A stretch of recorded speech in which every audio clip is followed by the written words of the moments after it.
इस कहानी की शुरुआत में हमें उस दुनिया को दिखाया जाता है जो आज की दुनिया से पूरी तरह से अलग है। यहाँ पर जमीन बंजर हो चुकी है। लोग पानी के लिए एक दूसरे को मार सकते हैं क्योंकि इस दुनिया में जो सबसे बड़ी कमी है वो कमी पानी की है। यहाँ पर हमें अर्नेस्ट नाम के एक आदमी को दिखाया जाता है जो अपने बेटे और बेटी के साथ टाउन हाउस में रहता है। आज भी उसके पास एक बहुत बड़ी जमीन है जिसमें कई साल पहले उसके फादर और वो खेती किया करते थे। तब ये जमीन हरी भरी हुआ करती थी, लेकिन उसके बच्चों ने कभी भी इस जमीन को हरा भरा नहीं देखा और अर्नेस्ट को आज भी यकीन है कि एक बार फिर से ये जमीन हरी होगी। हालांकि कभी भी लोगों को ऐसा नहीं लगा था, इसीलिए सब के सब इस जगह को छोड़ चुके होते हैं। अर्नेस्ट के पास एक खच्चर भी होता है जिसके ऊपर वो सामान ले जाकर उन लोगों को सप्लाई करता है जो लोग इस पीढ़ में जमीन की बहुत गहराइयों से पानी निकालते हैं। दरअसल ये गवर्नमेंट के लिए काम करते हैं। अर्नेस्ट अपने बेटे के साथ उनके पास जाता है और कहता है कि मुझे इरिगेशन के लिए पानी की जरूरत है, लेकिन वो साफ साफ मना कर देते हैं क्योंकि इतना पानी कभी कोई नहीं दे सकता और अगर देगा भी तो उसके लिए अर्नेस्ट को बहुत बड़ी कीमत चुकानी पड़ेगी, यानी उसे बहुत सारे पैसे देने पड़ेंगे जो अर्नेस्ट के पास नहीं है। अब अर्नेस्ट अपने बेटे और अपने खच्चर के साथ यहाँ से वापस घर के लिए निकल पड़ता है, लेकिन तभी रास्ते में उसके खच्चर की टांग टूट जाती है। अब वो चल नहीं सकता, इसलिए अर्नेस्ट को ना चाहते हुए भी उसे मारना पड़ता है। अब ये दोनों के दोनों घर जाते हैं जहाँ पर अर्नेस्ट की बेटी को दिखाया जाता है जो खाने की प्लेट को मिट्टी से साफ कर रही होती है क्योंकि पानी की कमी की वजह से अब बर्तन इसी तरह से साफ किए जाते हैं। इनका खच्चर मारा जा चुका है, इसीलिए अब इन्हें एक नए खच्चर की जरूरत है। अगले दिन अर्नेस्ट अपने बेटे को लेकर एक जगह जाता है जहाँ पर रोबोटिक एनिमल की बोली लगनी होती है। यहाँ पर सब के सब लोग बोली लगाते हैं जिसमें फ्लेम नाम का भी एक आदमी होता है, लेकिन अर्नेस्ट किसी तरह से इसे खरीद लेता है और अब उसके पास एक रोबोटिक एनिमल है जो इनके बहुत काम आ सकता है। फ्लेम को ये बिल्कुल भी अच्छा नहीं लगता है क्योंकि वो इस रोबोटिक एनिमल को खरीदना चाहता था। इसके बाद अर्नेस्ट अपने बेटे को लेकर एक हॉस्पिटल जाता है जहाँ पर अर्नेस्ट की वाइफ यानी कि उसके बेटे की मॉम है जो एक खास फ्रेम के साथ ही चल सकती है। दरअसल उसका एक एक्सीडेंट हुआ था जिस वजह से अब वो चल नहीं सकती। उसे चलने के लिए खास फ्रेम की जरूरत है। ये फ्रेम बहुत महंगा होता है, इसीलिए अर्नेस्ट उसे अफोर्ड नहीं कर सकता है, इसीलिए उसकी वाइफ को हमेशा हॉस्पिटल में ही रहना पड़ता है। अर्नेस्ट अपनी वाइफ से मिलने के बाद यहाँ से अपने बेटे के साथ घर की तरफ निकल पड़ता है जहाँ पर रास्ते में उसे एक लड़का मिलता है जिसका नाम रोबी है। रोबी की माली हालत बहुत ज्यादा खराब होती है। उसका एक बच्चा भी होता है जिसे वो बेचना चाहता है क्योंकि उसके पास खाने पीने के पैसे नहीं है। वो नहीं चाहता कि उसका बच्चा मर जाए, पर अर्नेस्ट उसे ऐसा करने से मना करता है। वो कहता है कि तुम्हें हिम्मत नहीं हारनी चाहिए और वो उस लड़की को पीने के लिए पानी भी देता है। अर्नेस्ट को ये लड़का पहले से ही जानता है, वो उसकी बेटी को भी जानता है। वो अर्नेस्ट को बताता है कि तुम्हारी बेटी का किसी के साथ अफेयर चल रहा है जिसके बारे में तुम्हें कुछ भी नहीं पता। इस बात से अर्नेस्ट को बहुत गुस्सा आता है। वो अपनी बेटी के पास जाता है और उसे कहता है कि तुम्हें मुझे बताना चाहिए था, लेकिन अर्नेस्ट की बेटी कहती है कि मैं अपनी जिंदगी की खुद मालिक हूँ, मैं जो चाहे वो कर सकती हूँ। इस बात से अर्नेस्ट को बहुत गुस्सा आता है, इसीलिए वो अपनी बेटी को घर में लॉक कर देता है। वहीं एक सुबह अर्नेस्ट देखता है कि उसका रोबोटिक एनिमल किसी ने चुरा लिया है जिससे उसे बहुत दुख होता है और उसे शक होता है फ्लेम पर तभी यहाँ के जो वाटर सप्लाई के लोग हैं जो इस जगह सबसे ताकतवर हैं वो अर्नेस्ट तक पहुंच जाते हैं। वो उसे एक पंच मारते हैं जिससे अर्नेस्ट बेहोश हो जाता है और जब उसे होश आता है तो वो उन्हीं लोगों के पास होता है जो वाटर सप्लाई करते हैं। वो उस पर इल्जाम लगाते हैं कि तुम्हारे रोबोटिक एनिमल के साथ हमने तुम्हें पानी चुराते हुए यहाँ से देखा है, तुम अपने एनिमल के साथ यहाँ से पानी ले जा रहे थे और अभी अर्नेस्ट को मारना चाहते हैं। लेकिन किसी तरह से अर्नेस्ट अपनी गन को हासिल कर लेता है और उन सब की तरफ तान देता है जिससे उसे इस जगह से निकलने का भागने का मौका मिल जाता है। अब वो फ्लेम को ढूंढ रहा है क्योंकि उसे फ्लेम पर शक है क्योंकि फ्लेम भी रोबोटिक एनिमल को खरीदना चाहता था। वो फ्लेम को ढूंढना शुरू करता है और एक जगह उसे फ्लेम मिल जाता है। फ्लेम ने ही उसके रोबोटिक एनिमल को चुराया था और फ्लेम ही वो इंसान था जिसने उसके रोबोटिक एनिमल से वाटर सप्लाई वालों का बहुत सारा पानी चुराया था। दरअसल वो उस पानी को बॉर्डर के दूसरी तरफ जाकर बेचना चाहता है ताकि वो बहुत सारे पैसे कमा सके और अब उसे अर्नेस्ट अपने गन पॉइंट पर ले लेता है और कहता है कि तुम्हें वाटर सप्लाई वालों के पास वापस जाना पड़ेगा ताकि मैं अपनी बेगुनाही को साबित कर सकूं। वीडियो में आगे बढ़ने से पहले आप सबसे रिक्वेस्ट है कि मेरे 99% व्यूवर्स वीडियो तो देखते हैं लेकिन चैनल को सब्सक्राइब नहीं करते और ना ही वीडियो को लाइक करते हैं, तो आप सबसे रिक्वेस्ट है कि मेरे चैनल को सब्सक्राइब और वीडियो को लाइक लाजमी से कर दिया करें। वो उसे वाटर सप्लायर्स के पास ले जाने लगता है पर धीरे धीरे उसकी बॉडी बहुत ज्यादा डिहाइड्रेट हो जाती है। फ्लेम अर्नेस्ट से कहता है कि हमारे पास बहुत सारा पानी है, तुम पानी पी सकते हो। अब आगे पानी को हम बेच देंगे जिसे हमें बहुत सारे पैसे मिलेंगे, उन पैसों को हम आपस में बांट लेंगे। अर्नेस्ट अपनी बॉडी को हाइड्रेट करने के लिए कुछ पानी पी लेता है पर वो पानी बेचना नहीं चाहता बल्कि फ्लेम को उन वाटर सप्लायर्स के पास ले जाना चाहता है। पानी पीने के बाद उसके कदम लड़खड़ा रहे होते हैं। दरअसल वो बहुत ज्यादा थक चुका है, उसकी हालत बहुत ज्यादा खराब होती है। फ्लेम इस चीज को भांप जाता है, वो दूर अर्नेस्ट को एक पत्थर मारता है जिससे उसकी मौत हो जाती है और इस मौत को वो इस तरह से प्लांट करता है कि सबको ऐसा लगे कि रोबोटिक एनिमल ने अर्नेस्ट को मारा है। फ्लेम अर्नेस्ट की बॉडी को और रोबोटिक एनिमल को वहीं पर छोड़कर सीधा अर्नेस्ट के घर जाता है और उसकी बेटी से मिलता है। दरअसल फ्लेम ही वो लड़का होता है जिससे अर्नेस्ट की बेटी प्यार करती है। अर्नेस्ट की बेटी फ्लेम के साथ चली जाती है। वहीं अर्नेस्ट के बेटे को दिखाया जाता है जब उसके डैड पूरा दिन घर पर नहीं आते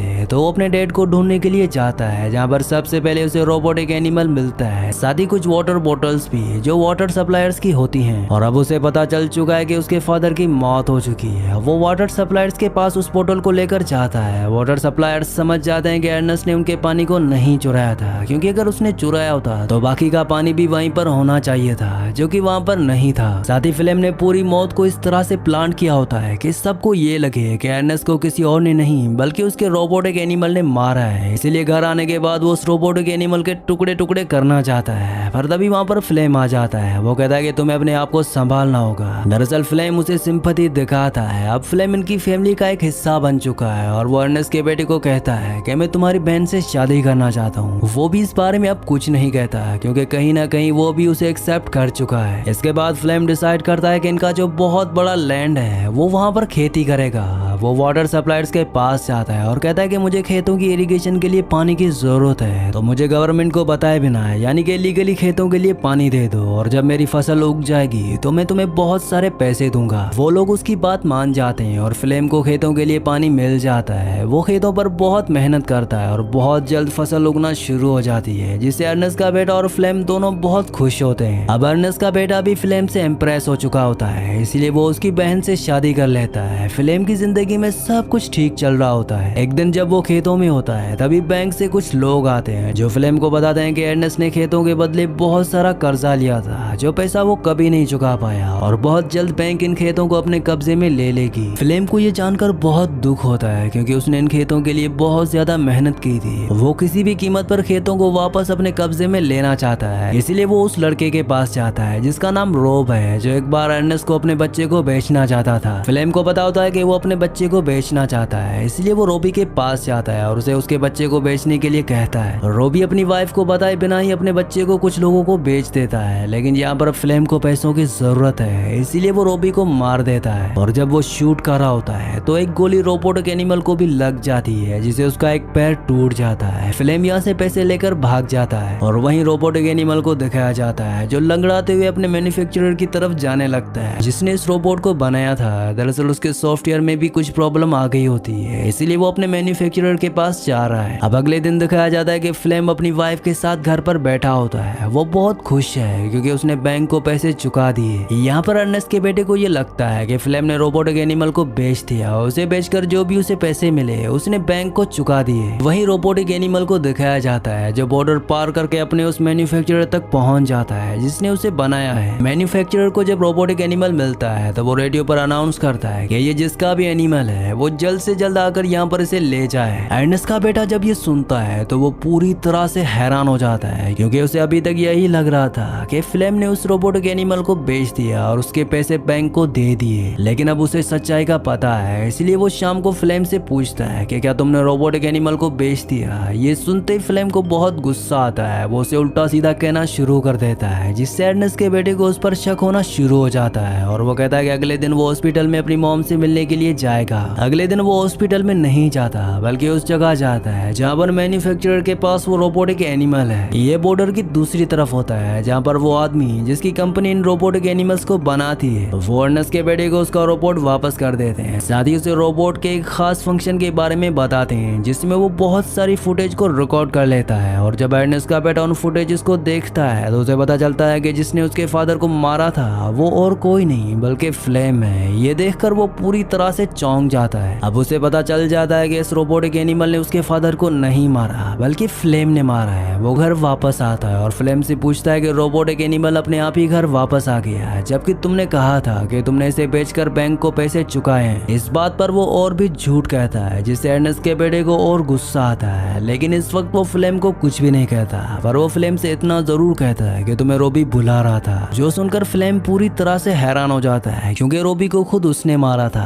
पर इस बात पर वो ज्यादा ध्यान नहीं देता। लेता। अगले दिन उसे एक लेटर आता है जो रोबी का होता है। वो कहता है कि मैं बहुत परेशानी में हूँ, तुम्हें मेरी मदद के लिए आना होगा। रोबी ने उसे यहाँ से बहुत दूर एक बिहड़ में बुलाया होता है। फ्लेम तय करता है कि वो वहाँ पर जाएगा और वो अपने रोबोटिक एनिमल के साथ उस जगह तक पहुँच जाता है। लेकिन जब वो थोड़ा सा आगे जाता है तो वो एक खड्डे में गिर जाता है और गिरने की वजह से उसके दोनों पैर टूट जाते हैं और तभी उसे अपने ऊपर एक परछाई दिखाई देती है। ये परछाई अर्नस्ट के बेटे की होती है। दरअसल उसी ने रोबी के नाम उसे झूठा लेटर लिखा था और जब फ्लेम उसकी आंखों को देखता है तो उसे पता चल जाता है कि अर्नस्ट के बेटे को सब कुछ पता है। फ्लेम उसे यकीन दिलाने की कोशिश करता है कि वो एक एक्सीडेंट था, मैंने जानबूझकर कुछ भी नहीं किया। और अब अर्नस्ट के बेटे को सब कुछ पता है, इसीलिए वो फ्लेम को मारकर वहां से अपने रोबोटिक एनिमल को लेकर घर वापस आ जाता है। घर पर वो अपनी बहन को फ्लेम के बारे में कुछ भी नहीं बताता क्योंकि वो फ्लेम के बच्चे की मां बनने वाली होती है। वो प्रेग्नेंट है। जब और कुछ दिनों तक फ्लेम घर वापस नहीं आता तो अर्नेस्ट की बेटी अपने भाई से पूछती है कि फ्लेम अभी तक वापस नहीं आया। उसका भाई उसे कहता है कि तुम्हें कुछ और इंतजार करना चाहिए, पर अब वो भी मायूस हो चुकी है। वो अपने भाई से कहते हैं कि हमें मॉम को घर वापस ले आना चाहिए। दरअसल अब इनके पास पैसे हैं क्योंकि इनकी फसल अब ग्रो हो चुकी है और ये अपनी मॉम के बेस वायर के खर्चे को अफोर्ड कर सकते हैं जो वायर्स इनकी मॉम को चलने के लिए चाहिए। साथ ही ये विश करते हैं कि अब इनके घर में एक बेटी पैदा हो। इसी सीन के साथ इस मूवी का एंड हो जाता है। अगली कहानी आप किस मूवी पर सुनना चाहते हैं मुझे नीचे कमेंट्स में जरूर बताना है क्योंकि मैं आपकी कमेंट्स पढ़ता हूँ और आपके प्यारे प्यारे कमेंट्स का बहुत बहुत शुक्रिया।